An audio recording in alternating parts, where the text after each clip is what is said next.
Olá, viajantes. Aqui quem fala é o Eric. E aqui o Reno. E hoje estamos aqui para falar mais uma vez de One Piece. No caso de hoje, o capítulo 1066, A Determinação de Ohara. Quanto tempo que eu não ouço esse nome? Nessa faz o que? Uns 600 e poucos capítulos?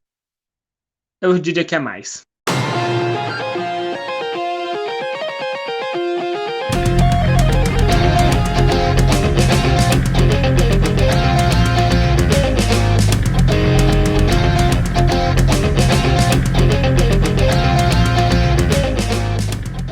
Mas então, o diário de bordo voltou. As histórias de capa com o volume 23 da Gema 66. Com o título Gema retorna com um bônus, que é o César. Primeiro eu gostaria de comentar que eles têm lá a bandeira da Noruega, com 66. E depois, acha que essa é a penúltima capa, porque a última capa vai ter um fim, mas pode ser a próxima. Ou acho que vai ter mais coisa. Eu acho que é a antepenúltima. Antepenúltima? Vai mostrar o César se encontrando com o pai do Sandy. E daí a última se encerra com todo mundo reunido fazendo pose para foto, com aquele negócio escrito assim. A Gemma Pat. Daí mostra todo mundo olhando E para o frente. Caesar chorando.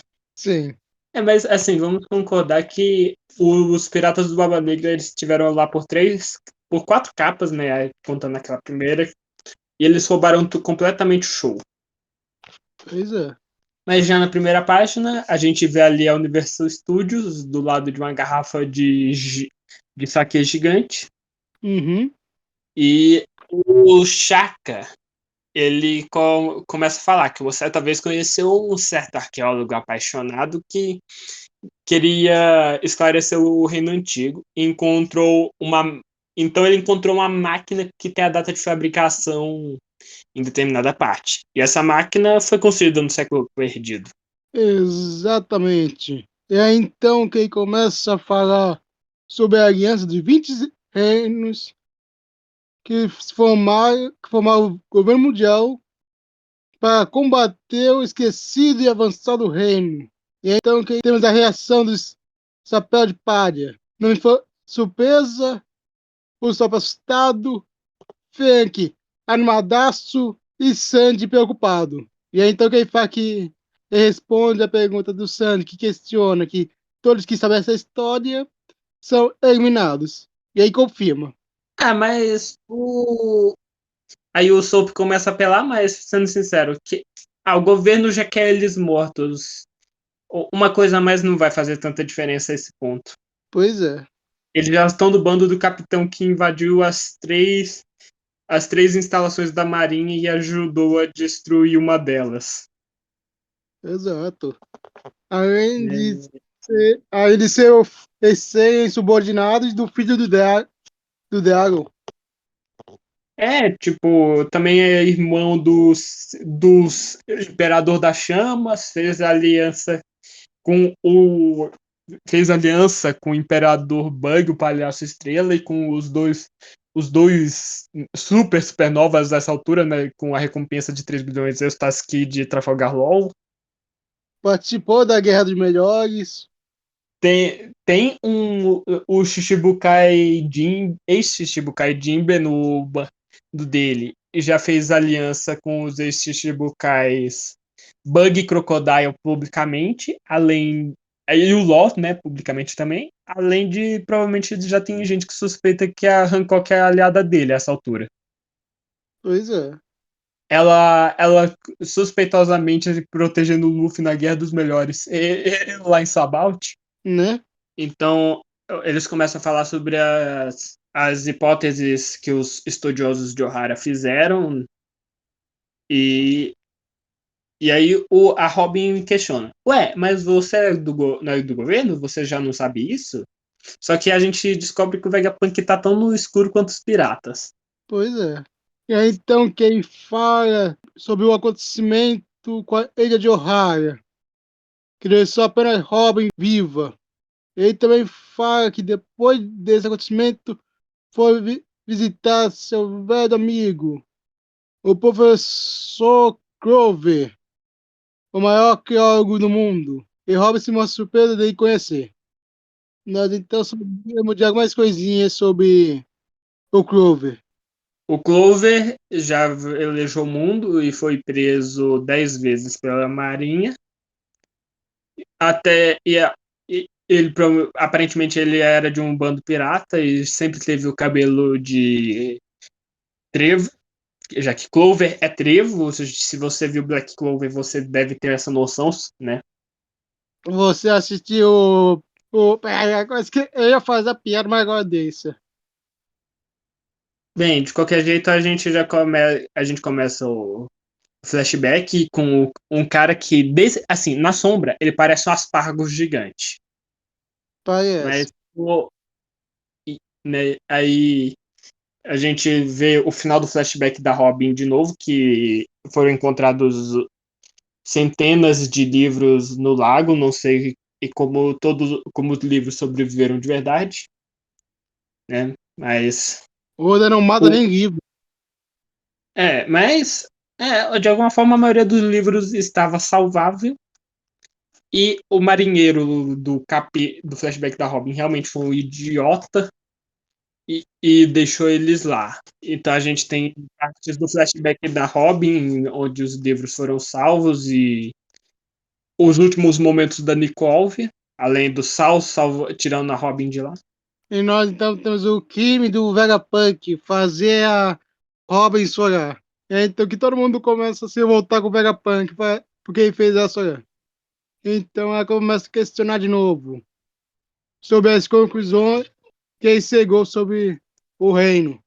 O Shaka então menciona que ele queria levar os livros para Punk Hazard, porque Punk Hazard só foi colocada inutilizável há vários anos depois, por causa do Caesar Clown.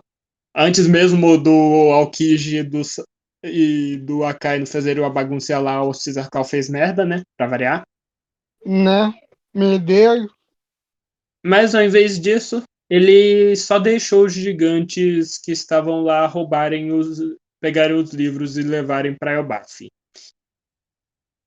E temos Exatamente. ao mesmo tempo que Vegapunk, o Vegapunk 00, em Ohara. O flashback. Flashback do Vegapunk e do Dragon ao mesmo tempo, quem diria? Eu tenho que falar. O visual do Vegapunk é uma bosta. É Eu horroroso. tenho duas coisas para comentar sobre ele. É Primeiro, feio. na feio já dá pra ver, mas eu acho que eu nem coloquei ele no visual como visual mais feio de One Piece. Mas o que eu quero comentar é duas coisas. Primeiro, ele serviria muito para a cabeça dele serviria muito para dar prazer para Charlotte Lin. E outra, assim, no capítulo no SBS 64 de One Piece, eu não sei se é uma classificação de raça diferente ou se é uma condição médica, mas o vice-almirante Strawberry, que é aquele com a cabeça gigante, foi chamado de humano cabeça longa e não é uma fruta. Eu só sei que o assim, o Strawberry, seja uma raça ou seja condição médica, o Strawberry, o Fukurokujo e o Don Tinjal provavelmente são iguais ao Vegapunk nesse sentido. E o Strawberry e o Fukurokujo, no SBS 97, é confirmado que a cabeça deles cresce toda vez que eles ficam tristes. O quanto de trauma que o Vegapunk sofreu. Vai Não sei saber, quanto trauma alguém pode sofrer para cabeça. Se a cabeça cresce toda vez que ele fica triste, o quanto de trauma ele sofreu. né? E como ele entra em uma porta. É uma boa pergunta, Que eu acho que a cabeça é grande demais até para ele entrar inclinado. né? Mas Mas é o Zé, ele pode fazer potas gigantes. de qualquer forma, o Dragon ele é bonitão sem a tatuagem. Uhum. E a gente descobriu aqui que o Vegapunk original, que o Vegapunk, pelo menos o corpo original, no tempo presente, tem 65 anos. Igual, enquanto o Dragon tem 55. Mas tinha aparecido. Uma dúvida, só me responde isso. Tinha aparecido antes o nome completo do Dragon? Já a gente sempre soube que era Monkey D. Dragon. Na verdade, na primeira vez que disseram o nome dele, eu tenho quase certeza que falou Monkey D. Dragon. Ah, é porque sabe como é, né? Ficou questionando se ele é, né, filho do Gap mesmo. Ou Não, da a da- gente sempre soube que o nome dele é Monkey D. Dragon, mas, assim, vamos entrar mais uma aula de história japonesa aqui, mas isso também se aplica a Naruto, se você quer saber mais sobre por que o nome do Naruto é Uzumaki. Mas, o, enquanto atualmente, tanto no Japão quanto no mundo ocidental, a esposa pega o nome do marido normalmente, embora existam exceções, a- no Japão feudal, quem adotava o sobrenome Era era o a marido. pessoa com o clã de menor importância. Ah, Então, nada impede, e tipo, com um nome tão prestigiado quanto o nome do herói da Marinha Garp, talvez isso, o reino de Goa, isso aconteça, né? Sei lá, a pessoa menos importante tem o sobrenome da mais importante. o menos burguês. É, tipo, o nome com prestígio do nome do Garp, pode ser que o Dragon realmente tenha adotado o nome da esposa. Ou pode ser realmente que ele seja filho do Dragon e a teoria seja baseada em nada. E agora vendo bem, a face que tá na perna direita do Dragon não se assemelha à tatuagem dele? Ou eu tô ficando doido? Acho que você tá ficando doido. É, eu acho que eu tô ficando doido mesmo. Mas Deus eu confio aqui. Né, então, a gente descobre que o Dragon também conheceu Clover e também um certo gigante enfaixado que sabia o valor dos livros, liderou um bando, está liderando esses gigantes para resgatar os livros para levar para Elbaf e deixar eles seguros do governo lá. O que significa que Elbaf não está afiliada com o governo mundial. Pois é, é a é a segunda nação importante que não tá. É a quarta. Não, pera. Quinta?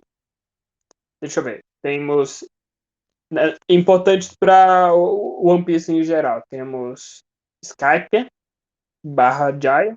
A Jaya é a superior, no caso. Nós temos Zou, a gente tem o Ano, a gente tem Elbaf, a gente tem. Hatinosul também não é associada com o governo mundial. Quem? Hatinozu, a Ilha Colmeia, a Ilha dos Piratas, que o Barba Negra controla hoje em dia. Ah, Pelo menos essas cinco que eu consigo lembrar que são realmente importantes para a história. Então o Dragon começa a alfinetar o Vegapunk sobre ele ser um lacaio do governo. e A ele propósito, responde. caso você não tenha percebido, desculpa interromper, mas o fluxo de pensamento, mas se você não percebeu, o Vegapunk é uma versão exagerada daquela foto do Einstein, com a língua para fora. Só que tudo é desproporcional. Pois é.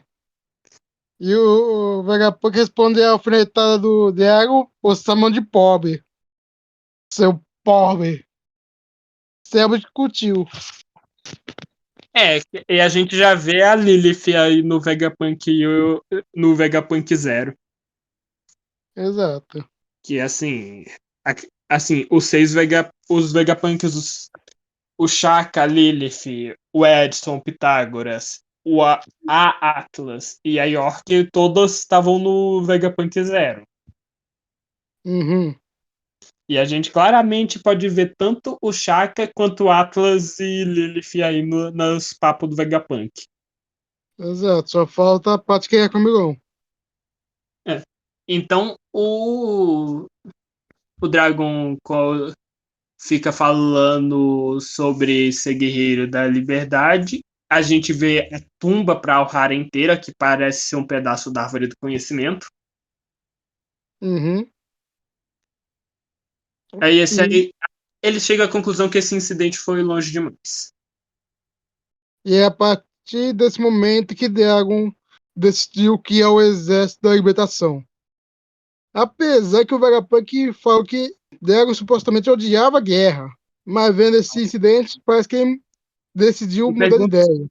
me pergunto se aconteceu mais alguma coisa. Mas aí a gente vê que o Kuma já passou pela harmonização facial aí. E já que ele é um dos fundadores do Exército Revolucionário junto com o Dragon e Vachan. Pois é. O E, Kuma já tinha touquinha de urso. e os óculos escuros. Ele já parece bem robô nessa parte, igual ele parecia no flashback do Sabo e no flashback do Luffy. Pois é. E, ó, mas dando muito zoom na imagem do Stay. Não sei se só foi um detalhe muito pequeno que o Oda não quis desenhar, mas a imagem do Dragon não tinha cicatriz ainda. Ou tatuagem. Acho Eu que ele tem teria. no olho esquerdo. Pera que agora eu quero. Deixa eu ver uma coisa aqui. E é então que Nami, o Sop, Robin e Frank e o Sandy começam a falar das informações. E o Robin questiona que Dragon e Clover se conheciam. Frank fala que a cabeça dele vai explodir. Ele questiona por que Vegapunk transformou Kuma no robô e por que Kuma os ajudou.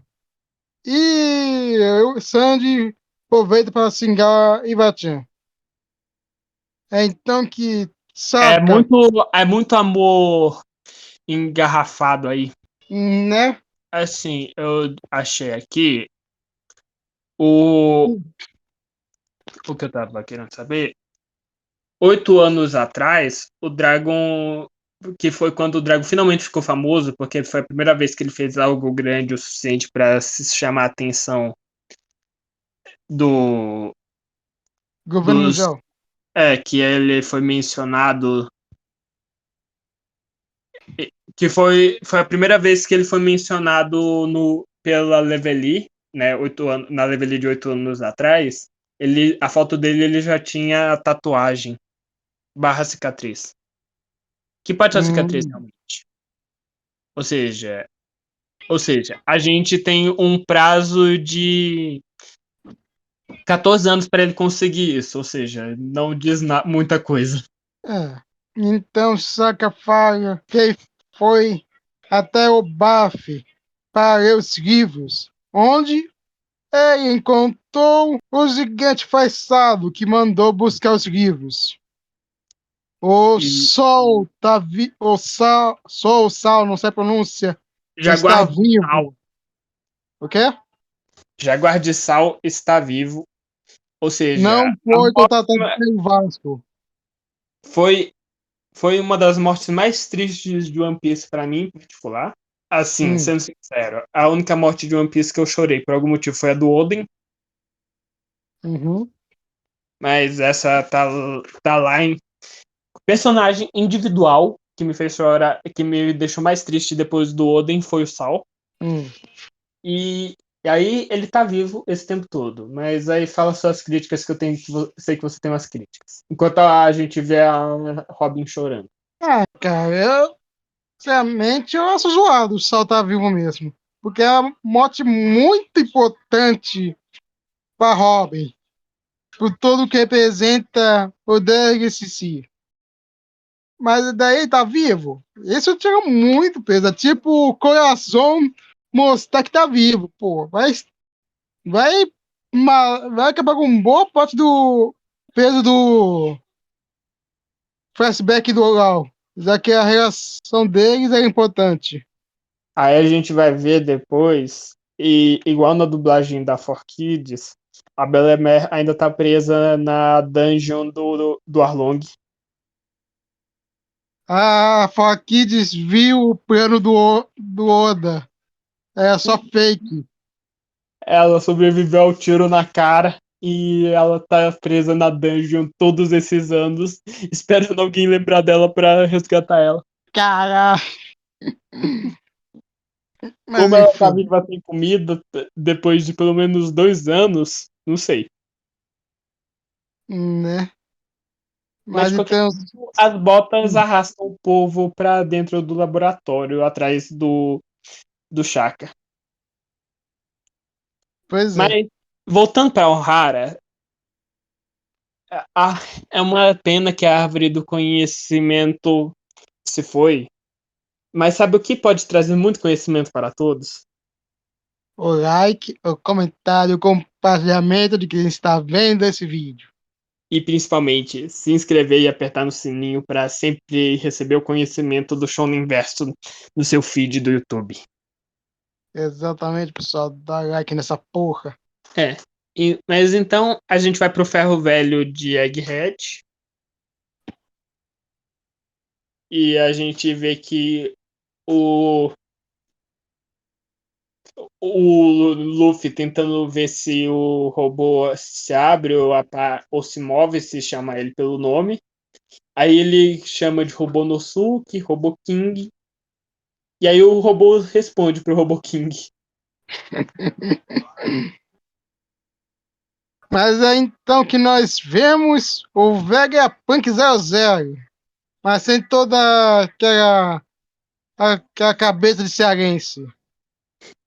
Ele Ele, parece ele tá muito assim, como você Pokémon. acha que é assim que a cabeça era tão grande que ele dividiu o cérebro em 6 e enfiou nos outros Vegapunks? Só que eu acho que ainda jogou um pouco de cérebro fora porque a cabeça dos outros não é tão grande assim Pois é. pra dividir aquela coisa em 6. Pois é, parece que a inteligência dele deu uma reduzida. E aí ganhou um ter jeito de falar. É, ele não usa mais óculos, tá todo sorridente em vez de ficar sério como ele ficava no flashback. E eu tenho que falar, eu tenho que fazer um pronunciamento. Eu sinto muito, me desculpa. Eu perdi foco. Eu errei. O Vegapunk 00 ainda existe. Mas ainda não é igual o Pain. Hum. Pois é, Porque o porque isso daqui Pain, tá bom. não os Pains era só o Nagato controlando os 6.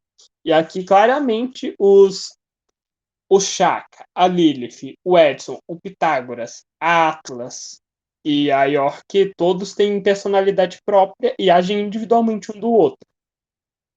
Pois é, parece que não só a inteligência, também o desenho da personalidade do Vegapunk original foi um pra cada um. Então, continua sendo diferente do Pain. Pois é. Acho que tá mais pra aquele episódio. Não. Eu ia- acho que é uma mistura do aquele episódio do Phineas e Ferb onde o Baldite se divide toda vez que ele tem que fazer uma decisão. E aquele episódio que a gente já mencionou da Candace, que ela se divide em duas personalidades diferentes. Ah, sim. É uma fusão dos dois. Ah, já que estamos falando de ciência, bora falar do desenho animado mais científico de todos. E esse desenho não é Rick and Morty. Ah, tá, eu achei que era Rick Mori. Na Phineas e Ferb é superior. Não, não, quer dizer, todo mundo sabe que o Dr. Heinz Doofenshmirtz é um farmacêutico muito melhor que Rick Sanchez. Pois é. Eu achei que ninguém. Pra você ver como o Dr. do Smith é superior. Ninguém pensa que o Rick é um farmacêutico. Anda por aí, ninguém pensa que ele é farmacêutico. Farmacêutico. Que farmacêutico é esse?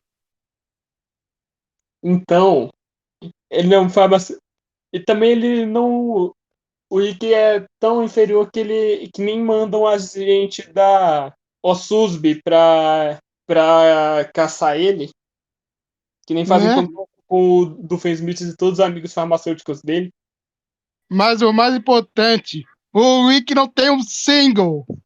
Cadê o single do Rick? Né? E assim, claro, todo mundo sabe, e se você não sabe, você está vivendo em negação, mas todas as pessoas com o mínimo de decência sabem que o maior desenho científico do mundo é Phineas e Ferb. Aí depois Rick and Morty tem que competir com o Futurama. É. E aqui a teoria viajada. Nada a ver com One Piece mais, mas o Dr. Farnsworth, na verdade, é o Rick velho. É só você ver, eles usam a mesma cor de camisa, o mesmo jaleco. Eu É não tenho. só pintar o cabelo pra mudar mesmo, Os dois são cientistas super inteligentes, os dois sabem viajar no tempo e para outras dimensões. né? Precisa de mais prova? Não. Tá vendo por que tem que se inscrever? Em que outro canal você vai estar vendo um vídeo sobre One Piece? E no lugar de ver algo decente, você está ouvindo uma discussão sobre Phineas e Ferb, Futurama e Rick and Morty. Exatamente. Mas então, notas pro capítulo. E só previsão pro próximo. Vou dar um 9 porque finalmente temos todos os Vegapunks e tivemos flashback com o Dragon. Eu de verdade daria um 10 se eu não tivesse decepcionado que o Sol tá vivo. Entendo. Eu acho que eu dar um 8,5. Eu queria ter mais respostas. O sol tá vivo e ter o visual do Vegapunk do passado. É uma coisa horrorosa. Eu não sei o que. Mas sendo sincero, eu não sei se eu prefiro do passado ou do presente, pra ser sincero, porque ele tá muito acabado. Ele, pelo menos tinha por incrível que pareça, com aqueles óculos, ele tinha uma cara mais de sério no passado. Mesmo com a Hum, cabeça de dildo. Assim, e agora, por algum motivo, ele tem o topo de uma maçã na cabeça. né? E para ser sincero, eu não esperava que essa frase. Eu, Se eu ouvisse essa frase em outro contexto, eu não imaginaria que seria literal. O homem com o maior cérebro do mundo. Pois é. Nunca foi tão literal. Realmente o cérebro é maior do que os gigantes, do que os. Se o cérebro dele for maior que o Zunisha, eu não duvido. Eu pensei em falar o Oz, aí eu pensei em falar do Adatsumi, aí eu lembrei do Surumei, aí eu lembrei dos Seis dos Mares, aí eu lembrei do Zunisha. Por que eu passei um por um, eu não sei. Em vez de ir direto para Zunisha. Acontece. Mas é Mas isso? alguma teoria para o próximo capítulo? Que eu já tô Eu quero cansado de respostas. esperar o Lute, o Kaka e a Stussy chegarem. Eu acho que ele vai ter um desgrupe desde no final, mas eu quero respostas. Eu quero mais respostas. Eu também Chega quero de respostas, mistério. mas de teoria para o próximo capítulo, eu vou ficar falando que a CP0 chega até eles chegarem, porque uma hora eu vou estar certo. Chega de mistério, Joda. A gente tá na hora de respostas. É, só mais 20 anos. É, né? Bem, até a próxima, pessoal. Até a próxima, pessoal. Até a próxima viagem.